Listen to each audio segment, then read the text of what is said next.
Hello everyone. Thank you for joining me live.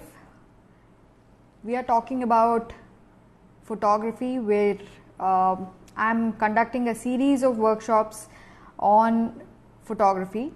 So today we are going to talk about all the gear related stuff. That's why you see so many cameras and lenses on my table. So let's wait a few moments for a few people to join.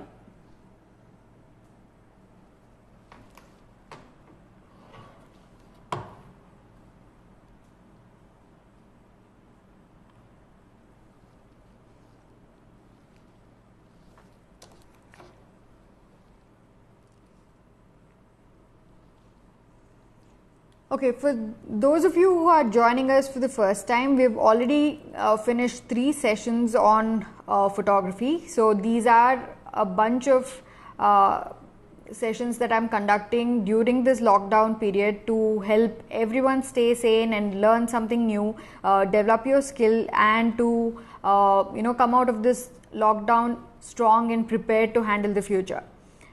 So we've already had 3 sessions, like I said.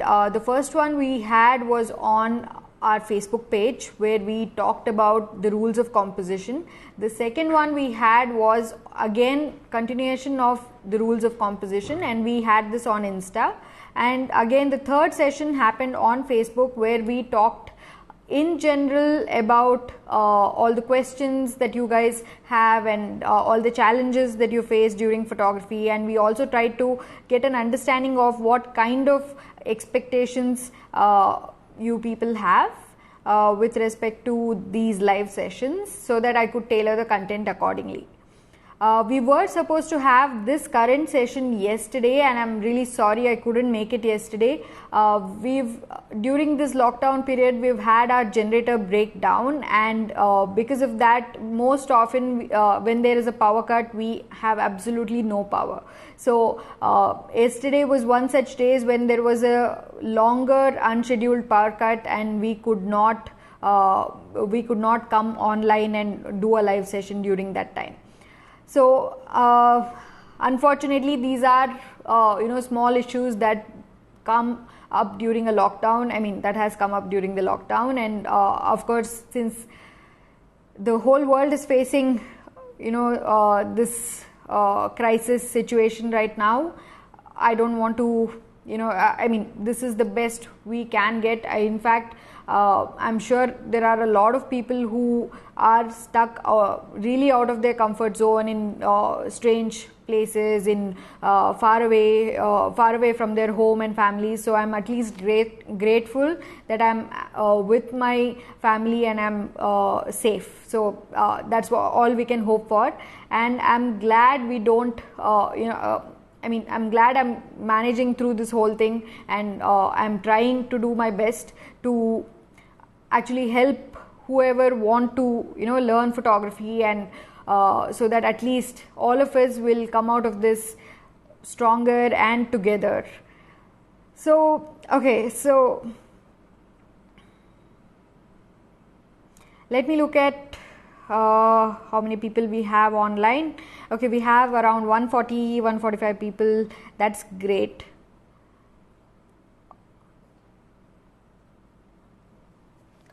Okay, so let's get started. So like I said, the previous few sessions we talked about composition, and today we're talking about all the gear related stuff. So I have all my camera and lenses on the table. Tomorrow we'll be talking about my lighting gear, all the lights and modifiers that I use during my shoots and stuff. I'll continue talking about exposure, how to calculate exposure, how to use your camera on manual mode, how to figure out what settings your camera should be on, how to get sharp photos, how to shoot in low light, how to achieve different photography tricks during while you're shooting. So there are a lot of things that has to be covered. So over the next few sessions, these are the stuff that I'll be talking about. So I'll be talking about aperture, shutter speed, ISO. I'll be talking about metering, exposure, compensation, histogram, and I'll give a lot of tips and tricks that you can follow in your photography journey. So I'm really looking forward to spending the next few sessions with you all. So in case you missed the previous sessions, we have put it all up on our YouTube channel. The channel name is youtube.com/NeetaShankar. So don't forget to subscribe and share this link with people who you think can benefit out of these free photography lessons. So we have created a playlist called Online Photography Sessions. So you will be able to find that on our channel, and all the future sessions will also be added to this playlist so that you will have all the information in one place. So sorry, I could not upload the second session on IGTV because IGTV was giving us a lot of audio issues for some reason. Long videos like these live sessions don't work on IGTV, so that's why we put it all up on our YouTube channel. Thanks to all those who wrote to me and asked me about the session and said that it really helped them. I'm really happy that I'm able to make a small difference. So let's get started. In the previous session, one of the participants asked me saying, if I could create a hashtag where people can share the images that they've shot using the tips that I provide during these sessions, and then I could review them, and I thought it was a great idea. So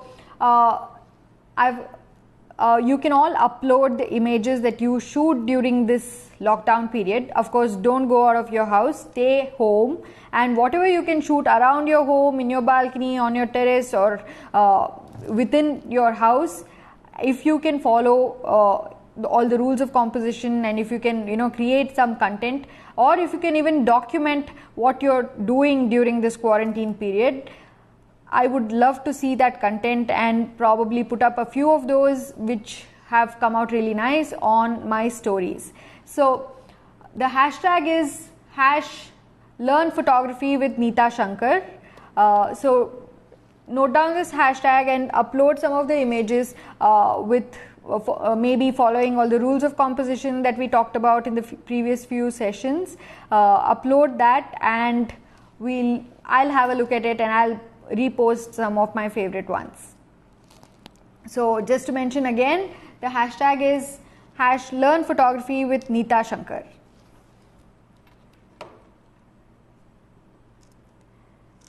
Okay, so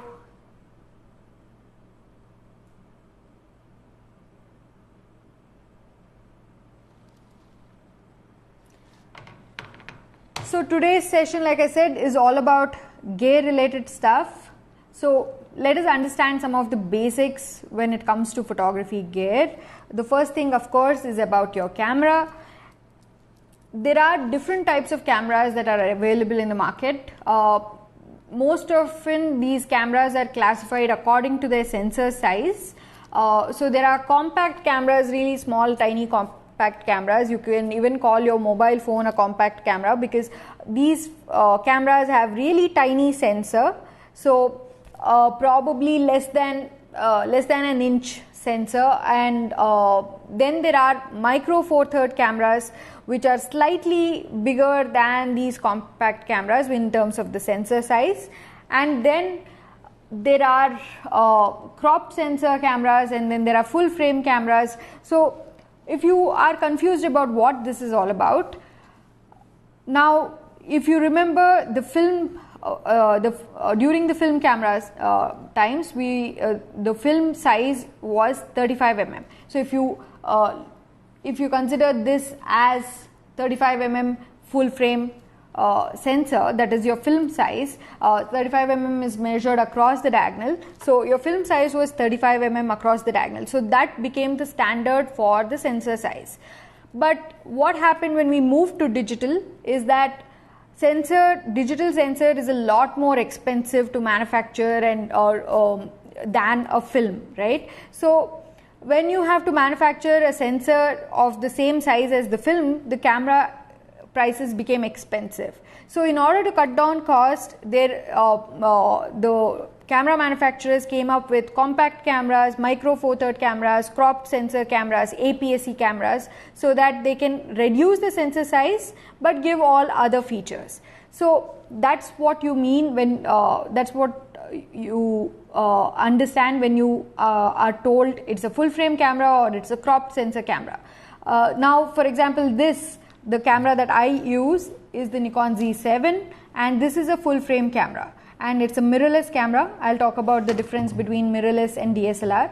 I made the shift to mirrorless cameras recently, let's say about I shifted in last August after trying out the camera in multiple shoots. So I started trying out the camera probably sometime in March. So I've been shooting with it for quite some time now. So before that I was using a DSLR system. So what's the difference between DSLRs and mirrorless? So we'll get to that. So in mirrorless cameras also there is full frame and there is crop sensor. So this is a full frame camera, so that is the sensor size is as same as your film size. Then there are crop sensor mirrorless cameras as well, like the Z50. Likewise in DSLRs also there are full frame and there is crop sensor. So we'll get to that more in detail. Then there are cameras which have sensors much bigger than the full frame DSLR or mirrorless camera. So if this is the full frame size, there is medium format size, which I'm sure many of you would have heard of medium format cameras. So medium format is much bigger sensor. So medium format is basically used for like high-end fashion shoots, and when I mean mostly by high-end commercial photographers. So they are really expensive, these cameras, so not many photographers will have that. Generally it's preferred, generally the most commonly used cameras would be full frame DSLRs or full frame mirrorless cameras. So these are the cameras that we professionals use for, like, say, wedding photography or portrait photography, whatever it is. Then apart from medium format cameras, there are also large format cameras. These are the cameras which have like a really large sensor, and these cameras are used to photograph say the astronomical bodies and places like NASA, and these guys use such cameras. Of course none of us can practically use it. Okay, so that's about the camera classification based on the sensor size. So we'll, for the sake of this session, we'll concentrate mostly on the DSLR as well as the mirrorless cameras. Let me just have a look at all the comments and get back.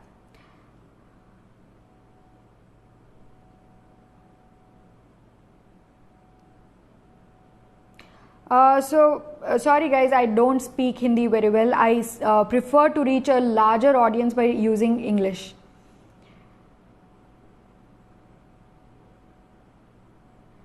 Okay, I hear that some people are unable to read the monitor. Unfortunately, this is the best we can do because we, it is what it is. So anyways, you don't need to read what is on the monitor. I will explain each and everything. So please feel free to take some notes.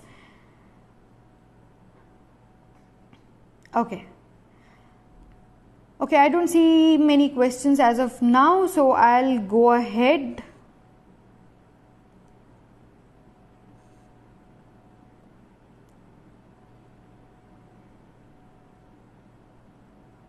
So Kirtana is asking about difference between medium and large format cameras. I already explained that.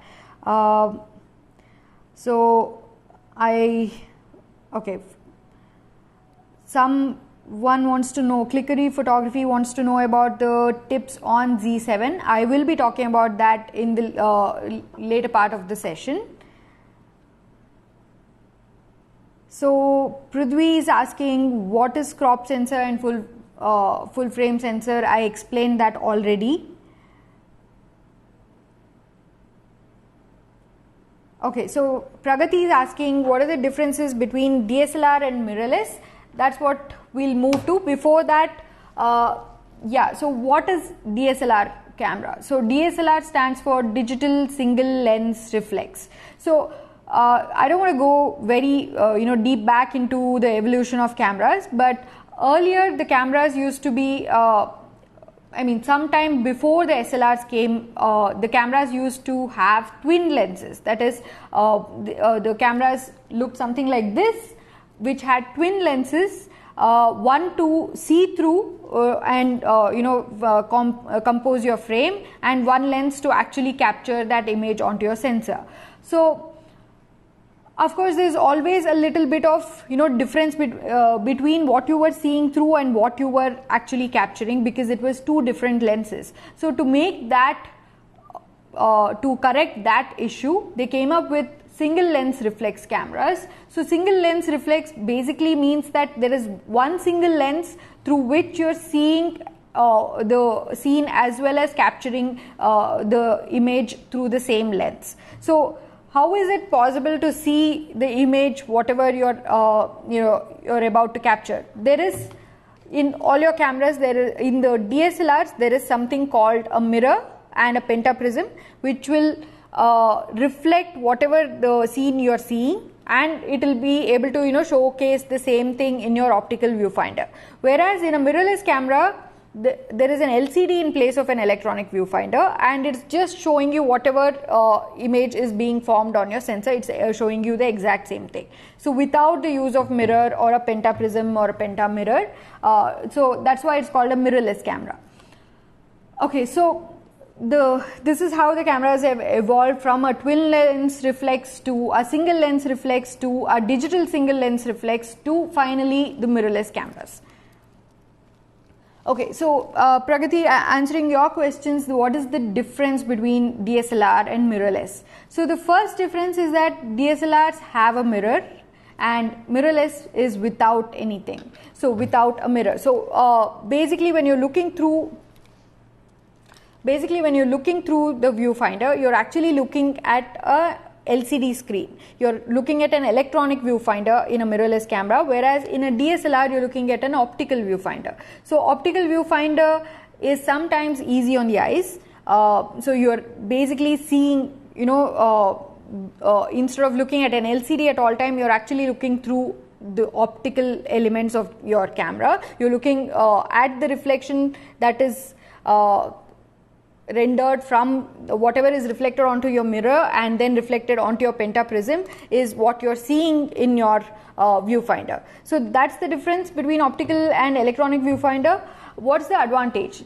In electronic viewfinder, you can actually see the exposure that you are going to shoot, whereas in an optical viewfinder, you need to be aware of what settings you need to make and what the exposure may come out like. You need to make a lot of mental calculations, whereas in an electronic viewfinder, because it's an LCD screen, you are able to see differences in live, as in when you are changing your exposure by changing your shutter speed or aperture, you are actually viewing those differences on your electronic viewfinder, right? So that is one of the advantages of an electronic viewfinder. But of course, an optical viewfinder is easy on the eyes because it's just glass elements, whereas an electronic viewfinder is an actual LCD screen. So looking at it for like long hours, sometimes some people do not get comfortable with that. So it's always good to choose a camera brand which has a really good electronic viewfinder if you're going with a mirrorless system. Okay, so the other advantage of optical versus electronic is that electronic viewfinders consume a lot of battery because it's a second LCD screen that you have.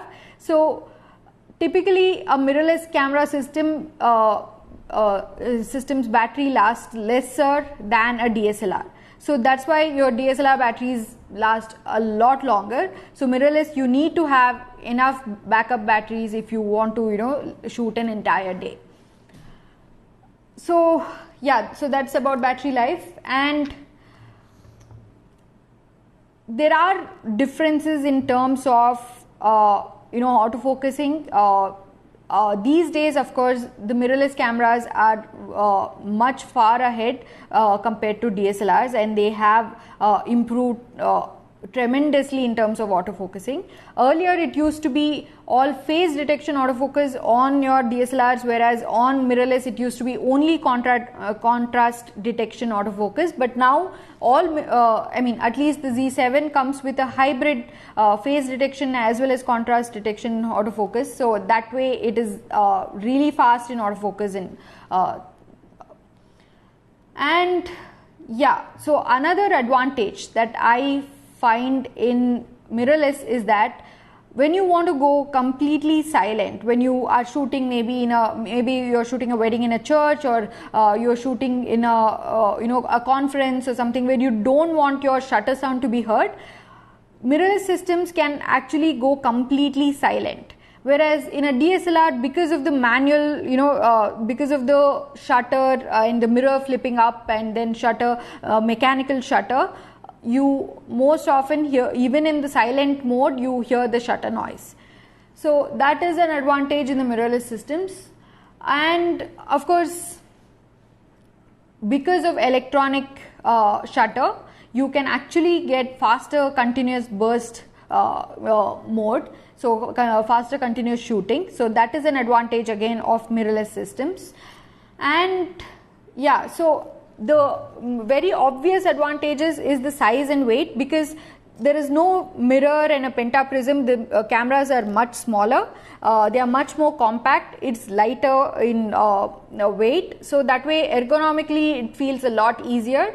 Plus, if you are shooting long hours like I do, when I'm shooting weddings, sometimes I shoot like 12 hours so in a stretch, so it is really difficult to lug around a lot of heavy gear and then always constantly hold the camera this way, and you tend to put a lot of pressure onto your wrist. So that way, that is one of the prime reasons why I shifted to mirrorless, because for me weight was becoming an issue.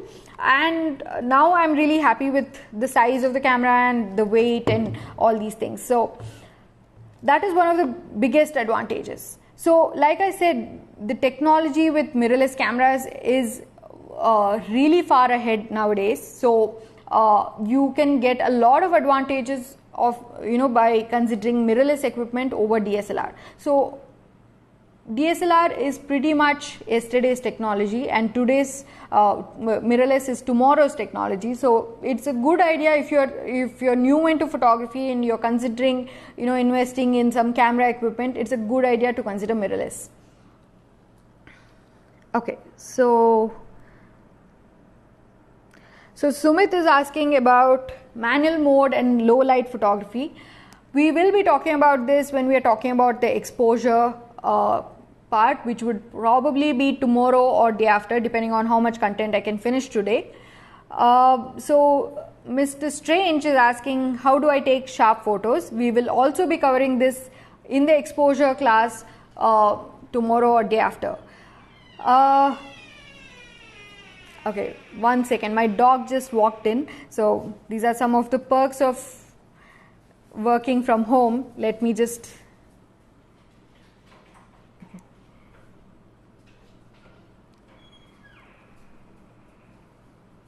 Okay, Frames by Prachi is asking, how do we place the lights for a portrait shoot? We are currently discussing gear, and we are currently this whole series of session is for basic photography. So first I want to set the foundation for photography because we get a varied audience who are still learning photography, who are new to photography, and who want to get a good understanding of photography. So I will talk about lighting in some parts, but this is not a lighting related class. Okay, so GK Photographer is asked a good question. Can we work professionally with crop sensor camera? Yes, you definitely can, because according to me, a camera is less important than the kind of lenses, the optics that you use on your cameras. There is always advantages and disadvantages to all camera equipment. So if you and I would say look at your camera equipment as something like, camera is something that you would want to upgrade every few years, whereas the lenses are what you are going to, buy for your lifetime. So I would say invest, if you are on a budget, invest in a lower end crop sensor, DSLR or mirrorless. That is totally fine. But you can start investing in like good quality optics and build your kit from there. And then once you feel that you have your skills have actually crossed your equipment that you have, you can consider upgrading your camera.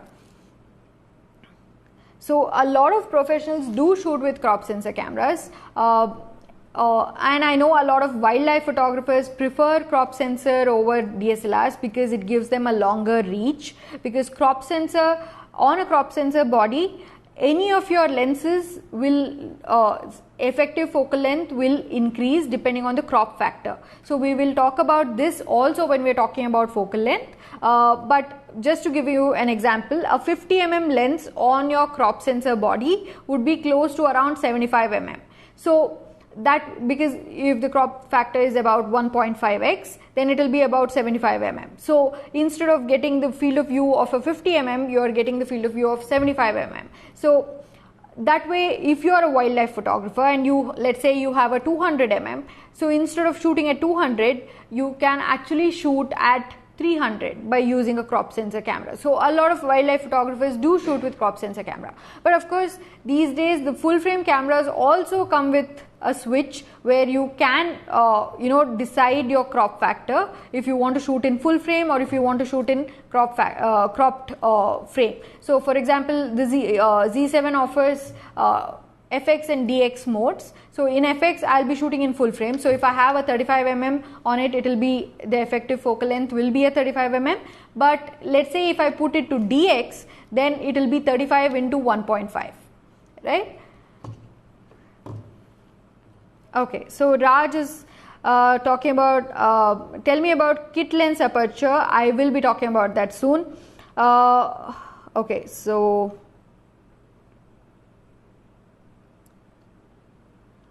Snehadri is asking best lens for portrait photography. I will be soon explaining what are the lenses that I own and what I use in which situation, so hang around.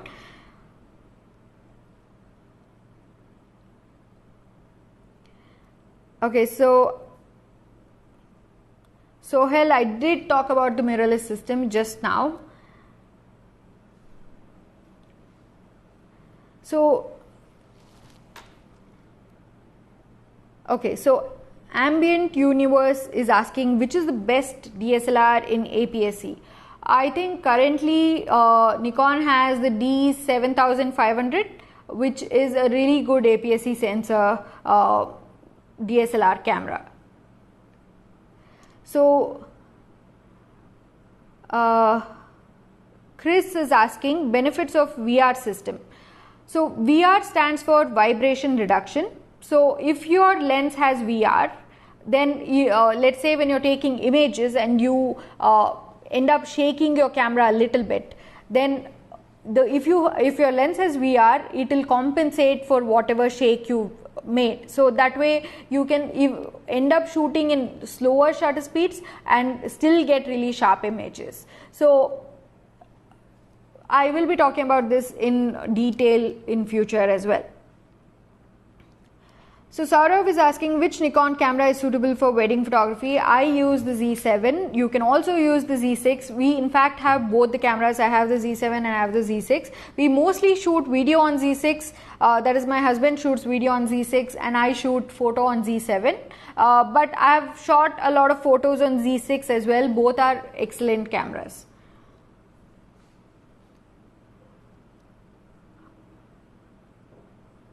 So Yash is asking for wedding which one is better, back focus or front focus.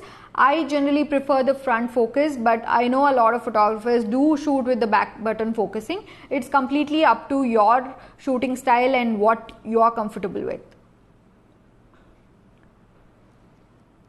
So how to take sharp photos with kit lenses, we will be talking about this in future as well.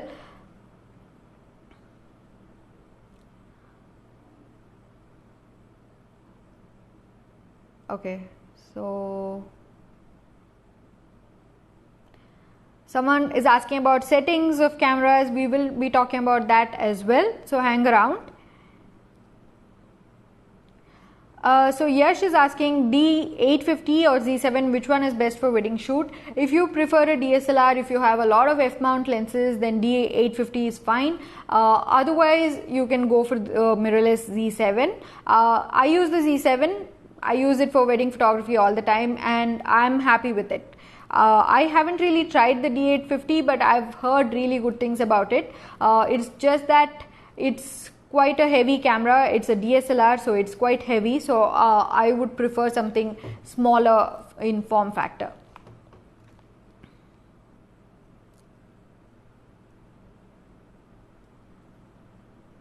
Okay, so I think I've answered most of the questions. Manish Oja is asking, I'm going to buy Nikon Z6. Is it good for wedding photography and fashion? It is definitely good for both. If you want to do a lot, really big prints, then I would recommend the Z7 because it's a much higher megapixel. But generally, if you're not going to print, if you're mostly going to make smaller prints like the usual sized prints, then definitely go with the Z6 because it is a lot cheaper and it is almost similar to Z7.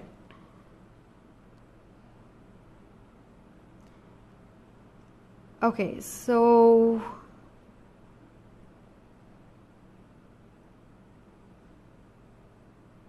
I think I've answered most of the questions. In case I have missed your question, do leave a comment again and I'll get back to it. Okay, let's go ahead.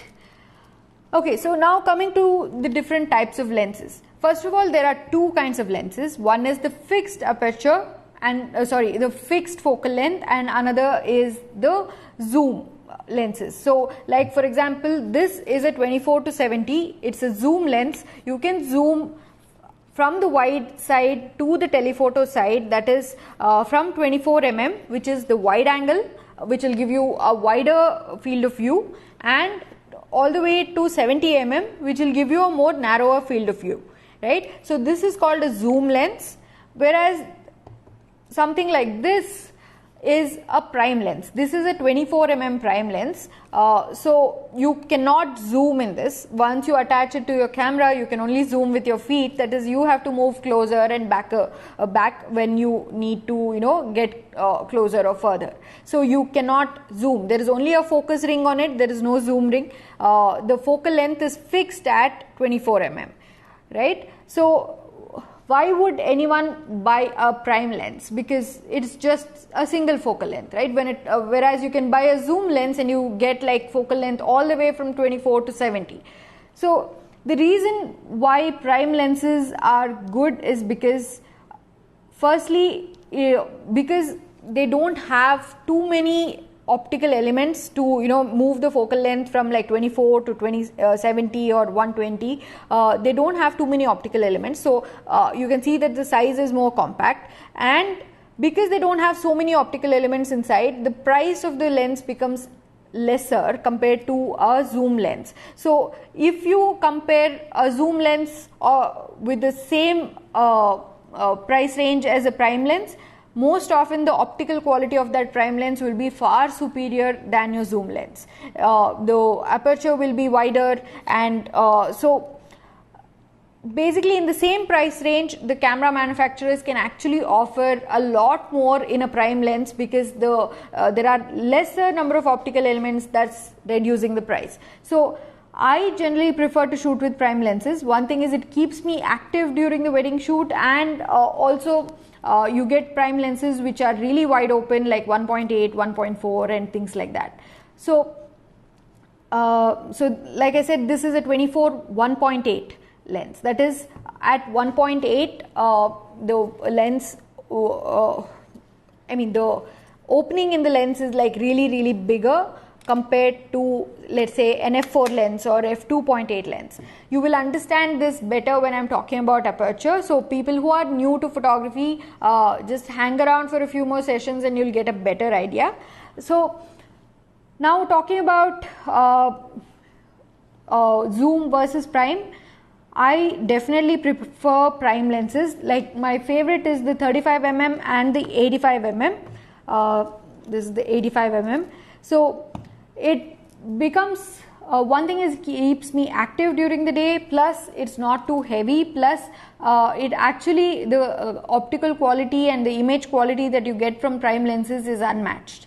So if given a choice between, let's say, a zoom lens and a prime lens, I would choose the prime lens, but it is definitely a lot more harder to shoot with prime lenses than with zoom, because most often with a zoom lens you can just zoom in and compose your image. With prime lenses you have to do a lot of work, you have to go back and forth. When do I use a zoom lens though? I would use a zoom lens especially if I want a single versatile lens that can be that can offer me multiple focal length when I don't want to carry too many lenses. Secondly, I would use a zoom lens if I'm shooting in like tight spaces, or if I'm shooting in crowded spaces where I cannot physically move forward and back. That's when I use a zoom lens. So you can decide based on the kind of photography that you do what sort of a lens will work. Zoom lens is a lot easier to shoot with than a prime lens.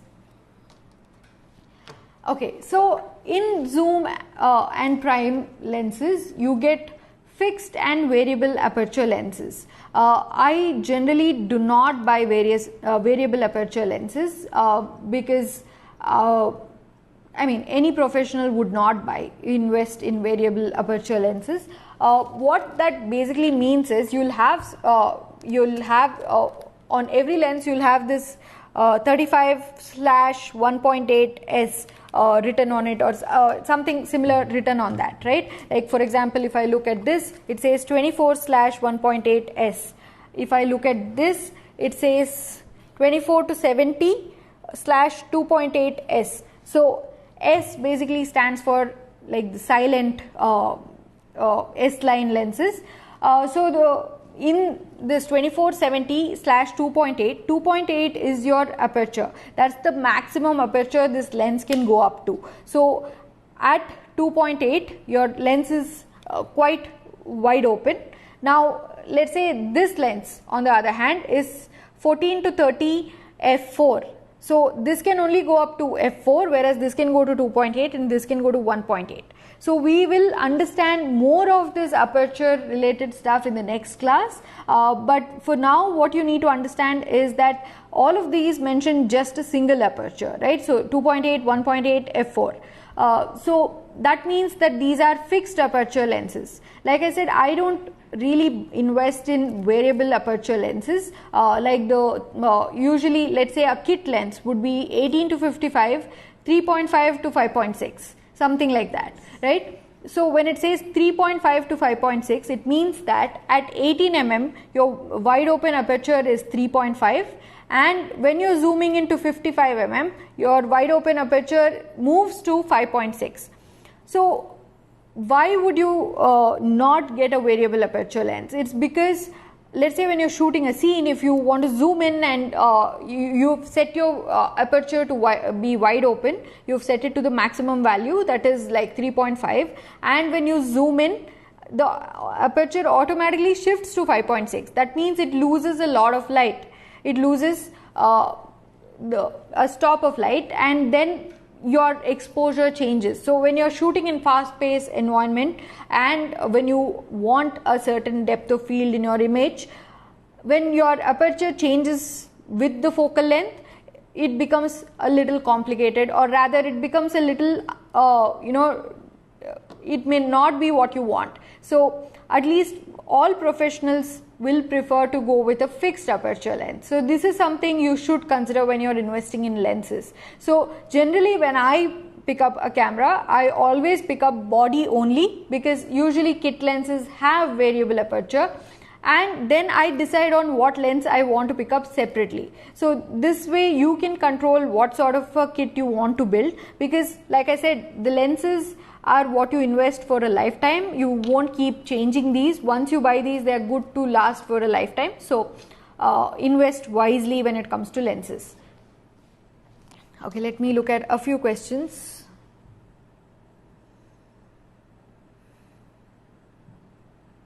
Okay.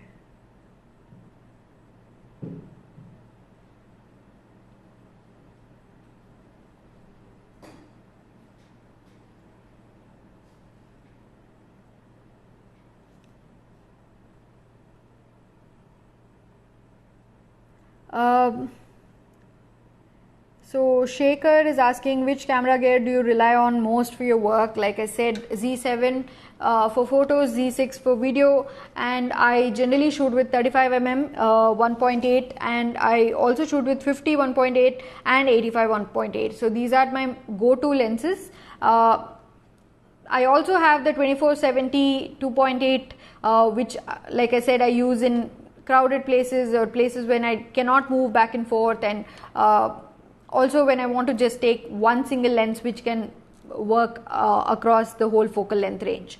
So yeah.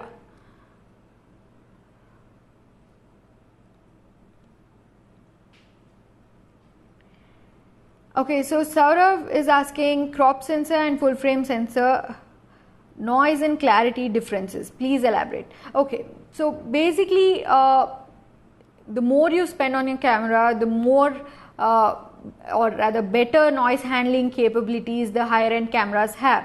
So but of course it's not like you know, a rule in stone that a camera needs to have like the best of noise handling, because typically the way I shoot, I always use external lights so that I ensure that the camera, I never shoot on ISO more than 1600 or maximum 3200, no matter how good the camera's noise handling capabilities are. So if you're really worried about noise at higher ISO, I would recommend, you know, invest in a good flash or a good lighting system, and then you are set. You don't need to worry so much about noise handling. So even in of course, in, like I said, in crop sensor cameras, to cut down cost, they may not have like the best of noise handling compared to full frame cameras, but like I said, it doesn't really matter that much if you know how to use your lights. Nitesh, I will do a Lightroom session soon. Watch out for that session. So Akela Photography is asking best gimbal for Nikon Z6. So we use it with Moza Air 2. That's what works really well for us. We've been using Moza Air 2 for quite some time. It's not a very expensive gimbal. It's a really good gimbal though. Yeah, so that's what we use. Plus Z6 also has vibration in-body stabilization. So a lot of shots we do handheld as well.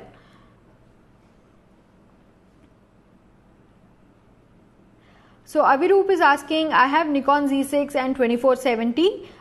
Is it enough for weddings? To start with, definitely it is good enough. You can do the wide angle shots of all the rituals and documentation, and then you can also do portraits at 70mm, although it may not be the best lens for portraits, but to start off, it's definitely a good kit. Slowly you can upgrade and buy maybe, you know, something like an 85mm for portraits, so that way you'll have both of those covered. So MS Photography is asking, I want to learn lighting techniques from you. Are there any online courses of yours? We do conduct workshops in our studio, but of course during lockdown we are not open, obviously. But as soon as the lockdown is lifted, we do conduct workshops regularly in our studio, at least 1 or 2 every month, where I teach different lighting techniques. We also have a lot of online courses during this lockdown period, just to keep ourselves busy. These advanced courses though are paid because it's mostly one-on-one sessions that we are doing with individual participants. So if you are interested in a one-on-one session, do let me know and we'll schedule something.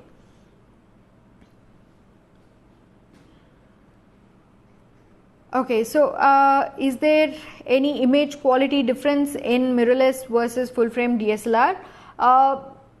If you're considering say something like the higher end cameras like say D850 versus Z7, you may not notice a lot of image quality difference. So the one good way to check for image quality would be check websites like DSO sensor scores, so that you will be able to at least analyze what is the image quality, how the image quality of different cameras has been rated. So like Z7 has been rated at an image quality of 99, which is like really amazing. So that's why I love this camera.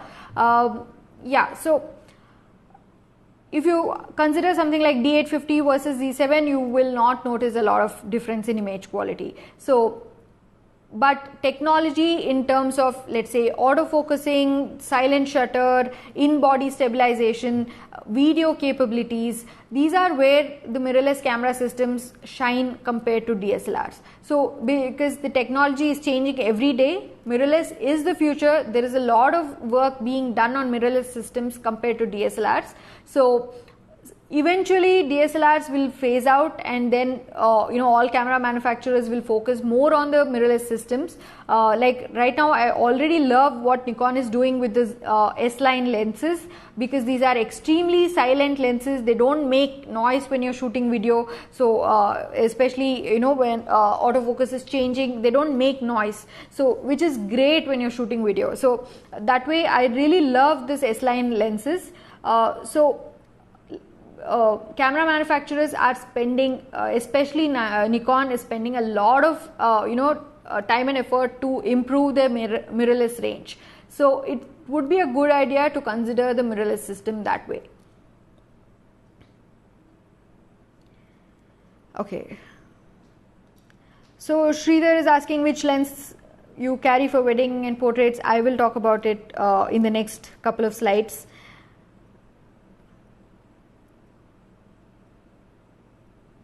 Okay.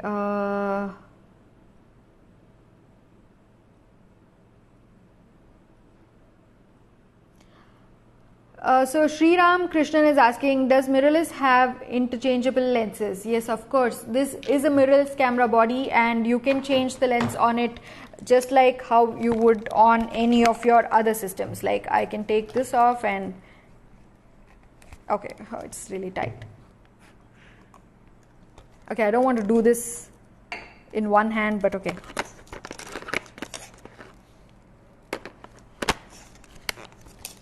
Like I just switched from 35 to 85. So mirrorless cameras do have interchangeable lenses. I mean, it's the same as your DSLR systems. So, okay.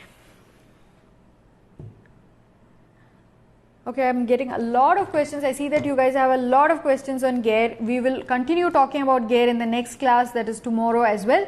Let me continue with some of the other things that we have. Okay, so let's talk about different kinds of lenses based on focal length. So we talked about fixed lenses, we talked about zoom lenses, we talked about fixed aperture lenses, variable aperture lenses, and which is good for you. Let's talk about focal length. Now, 14 to 30 would be an ultra wide angle lens, because at 14 mm you see a really wide field of view, right? So these are ultra wide angle lenses which are great for like landscapes, or if you're shooting in like really tight spaces, if you want to shoot from really close, then this sort of a lens would really help you. Then there's the 24 to 70. 24 mm is a wide angle. Like say this is also a 24 mm, so 24 mm is a wide angle lens, and then there's 35 mm, which is again a wide angle lens. It is still in the wide angle lens range. Then when it comes to 50 mm, that is called your standard focal length. So 50 mm is called standard because 50 mm field of view and the kind of perspective it gives is very similar to what you see from your eyes. So 50 mm is considered to be a standard focal length. So because it's a standard focal length, and because what you see is what you get when you're using this lens, it's a really popular focal length to have. So a lot of photographers just own a 50mm and maybe a wide angle lens and they're sorted. So I too love the 50mm. Sometimes it is just, I mean, the whole perspective and the field of view is just perfect in it. So every photographer should definitely own like a 50mm lens. Okay, then there are telephoto lenses. I don't have a telephoto lens as of now because it's not, Nikon hasn't yet released 7200 in the S line. I'm waiting for that, but then I do rent out the 7200 f mount whenever I need one.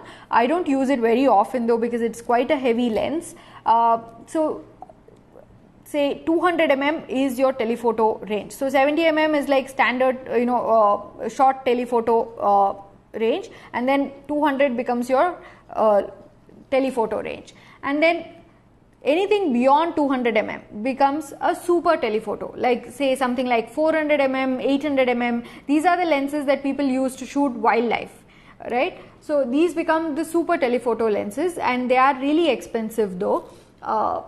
Yeah.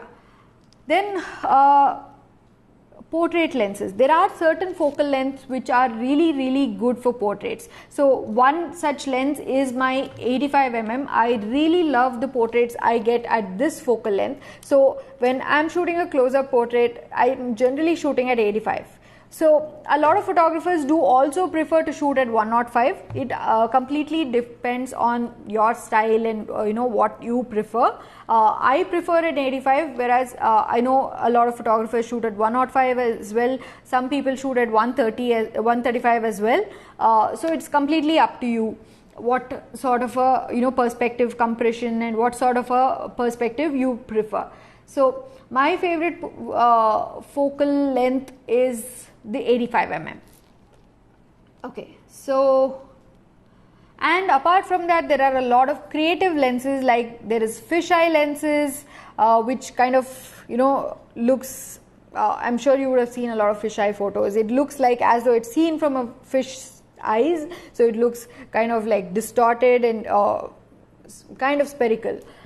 Then there are tilt shift lenses, which gives a very narrow depth of field in a certain plane. It's not always like the plane of focus is not the same as how it is in our regular lenses. So because you are tilting and shifting your lens elements. So again, it's used for like a lot of creative shots, and especially in video it gives a really cool effect. I don't own these, but yeah. Then there is the macro lens, which you'll use to focus on objects to get magnified images of your maybe tiny details. It could be something as small as like a spider, or it could be I mean, when you want to magnify your subject and show the details, you would pick a macro lens. It would be great to shoot jewelry and products and things like that. Okay.